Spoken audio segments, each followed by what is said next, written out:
Yeah. A lot of talk about finance today, right? And There's still finance. it's still finance. Gracious. Okay, it's fine. Okay, so Nigeria lost a little bit less to fraud in Q1 2023. Bolu, can you give us a lowdown on that? Nigerian banks, right? Yes. So, glory be to God. Thank God. Thank God for Nigerian banks this year. It has been a good year for them. Mm-hmm. So, I mean, this is the year they were also making, they said they are making money. A lot of money. They've always been making money, but No. they've been making really good money. Yeah, but this year was really good. I even saw GTB made like their Q1. I think profit before tax was like 75 billion already, compared to like I think they made around 60 something last year. But even more good news for them. This year banks have lost a lot less to fraud this year compared to last year. So this year they've lost. They only lost around 470 billion naira to fraud compared to last year. Billion naira. Yes, million naira. Sorry, 470 million naira to fraud compared to last year where they lost around 1.3 billion naira. So I mean, that gap is really wide. I think that's about 85% difference, right? And there were lots less fraud cases this year compared to last year. They were also able to recover a lot even when there were those fraud cases. They were able to recover more after those cases compared to last year, right? And yes, things have been really good for them. Most of the fraud cases, but the interesting thing is that fraud cases that involve PoS have actually increased, which I'm not surprised because a lot more people are using POS. Yeah, POS. Yes, a lot of people now use POS now. But I think overall, banks have reason to be thankful, and I'm thankful on their behalf because they've lost. But 1.3 billion naira last year, I think that's a lot really, and I think the fact that it reduced so much, I mean that's reduced by more than 80%, shows that. Well, I'm going to assume that it shows that they beefed up security or they did something about their security, because that's a very, very impressive. Onome wants to say something. Have I said rubbish? I just wanted to clarify because I know that the figures are grouped into quarters. Yes. Yeah, because True. so for example, Q4 it was 1 point something to Q1. Q4 2020 was 1 point something. Q1 2022 was also 1 point something. True. So cumulatively, it might be more than that. Well, so this is just for Q1 now. Yes, this is just for Q1. So if we are keeping the focus on Q1, difference between Q1 2023 and Q1 2022. Q1 2022 was 1.3 billion naira. Q1 2023 they lost over 400 million naira to fraud. That's significantly.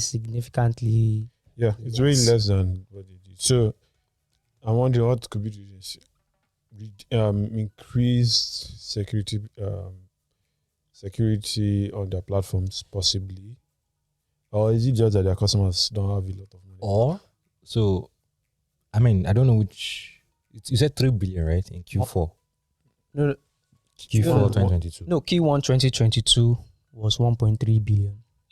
Q1 2022 Yes. was 1.3 billion. Then Q1 2023 was 472. Oh my God. Million. Mm-hmm. So now I'm asking, could it be something else that might, because there's an important fact that you've not mentioned so far.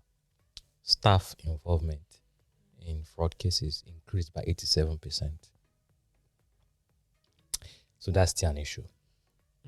Okay. So you said no matter how big your firewall is, humans will always be your weak link, right?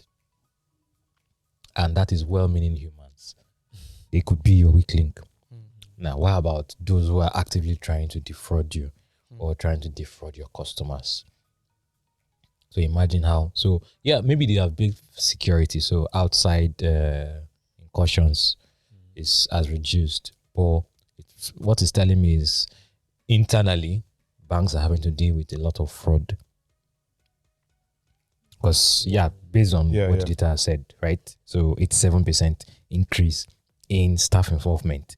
It's not a nice. That's very bad. Yeah, it's not a nice thing at all. This point, this issue you raised is a very, very important one. And points to the fact that, it's the people that work in the bank that are protecting my money now. And if they are the ones that want to steal my money, I'm scared though. It's going to be the same with any financial institution. It's going to be the people.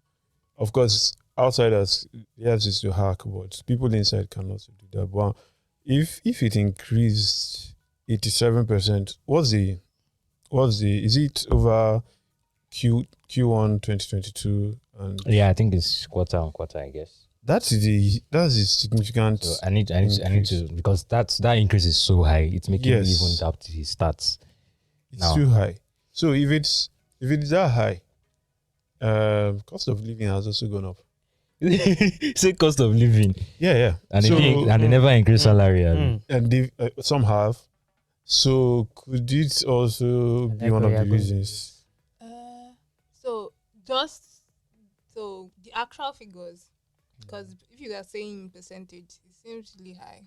I'm not saying it's not high, but what the section is that normal people that lost their jobs because they dealt in banking fraud. So as at Q1 2022, it was 12 people. Okay. Q1 2023 is 15 people. Okay, so it's not okay. I see. So that's why so when you look at percentage increase, it seems like that's quite interesting. So a lot of fraud from so 15 people lost in how many banks? They didn't mention the number of banks. Okay. So that's an interesting one. I'm still trying to confirm this. But I like where Chingozim was going with the cost of living thing. No, you can protect yourself by ensuring that the incentive to defraud you is lower. Okay, I've confirmed it. It's not the number of people that lost their jobs, but the number of cases recorded. So there were 72 cases in Q1 2023 as against 38 in Q4 2022. That's too high. Cases of where employees were involved. Yeah, so 72 to it's still plenty. So maybe one person did more than once. That's why you're saying 15, or maybe they've not caught some people. But when they say recorded, is it that they actually caught these people? Because I guess when they caught them, can you now see? Then what now happens? Like, why didn't those people lose their jobs?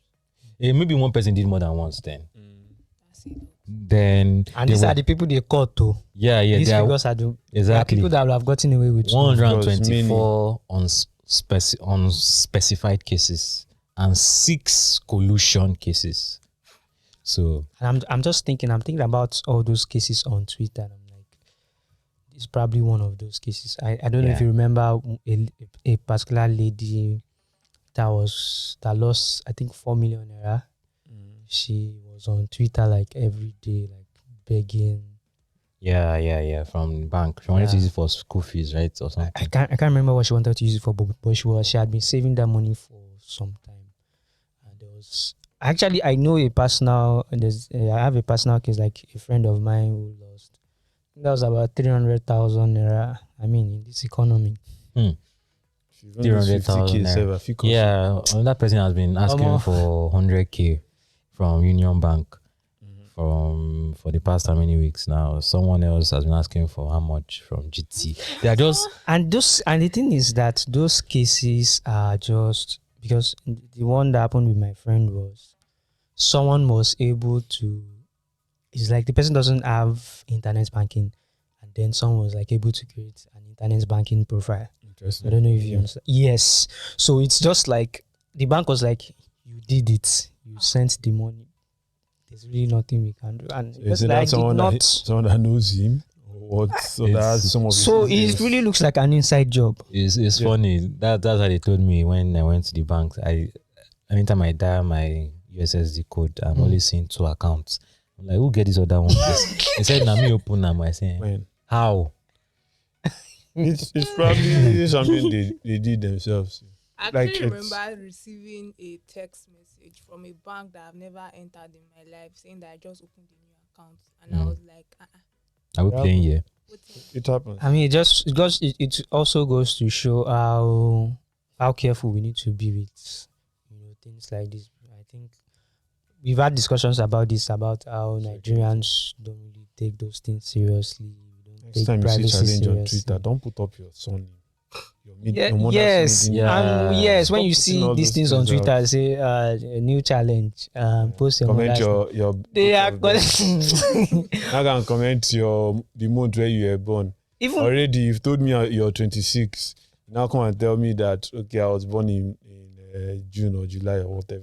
and you are posting your Correcting all of pictures, that. and someone can use it to do KYC.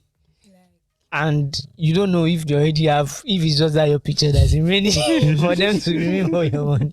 Just be careful what you do. Yeah, that's like it can be as simple as, hey, Yoruba boys, post your picture here. Igbo boys, post your picture here. It can be that simple, honestly. It can even be like, I remember when I just moved to Ogun State for my service here, and this guy started messaging me on WhatsApp. Like, we met and he collected my number, and he was like, send me pictures of you. And I sent him a couple pictures, and he was like, don't you have full picture? Like, Yeah. you standing. And I'm like, bro, I just sent you 3 pictures. What else do you want? He said, hey, you took this ones on the same day wearing the same cloth. Don't you have full? I just blocked him straight because I don't have time for stress. That was probably a first time. Once you use your picture to do. He's Yeah. Yahoo, I beg. Nothing you want to tell me. I'm sorry for that stereotype, but that's too much. That's too much. But yeah, just to round up, outsider involvement is actually way higher. So outsiders, of course, there are cases of collusion with these outsiders, but outsider involvement last quarter, which was Q4, was 13,436 people, or incidences or cases rather. Then outsider involvement for first quarter was 12,351 cases or incidents. So yeah, that's a reduction in the number of outsiders that could penetrate. So maybe their security have indeed been beefed up. But in terms of that internal, That internal will be more effective.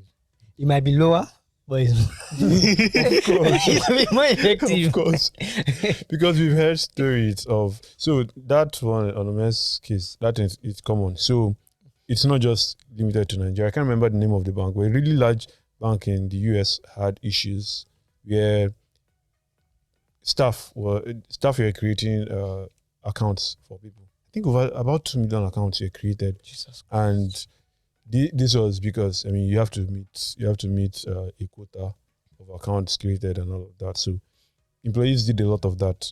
So it's not like it's absurd.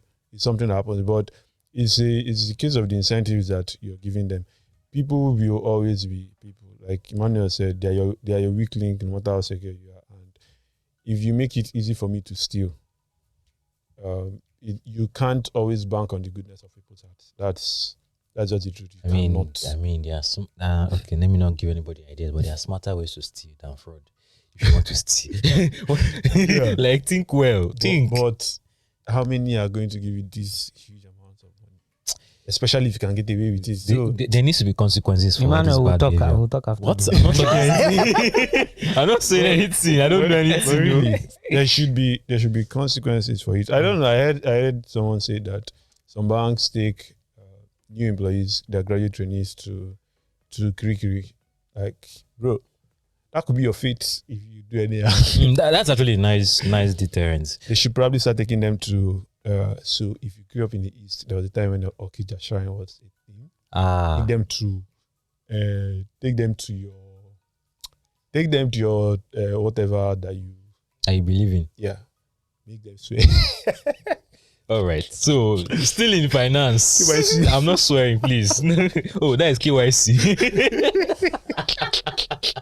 2F, no 2FA. Oh, 2F. So you give Bible on one hand, and if you know, Exactly. yeah, the Bible is very merciful. So those ones they don't waste time. But it's fine. It's fine.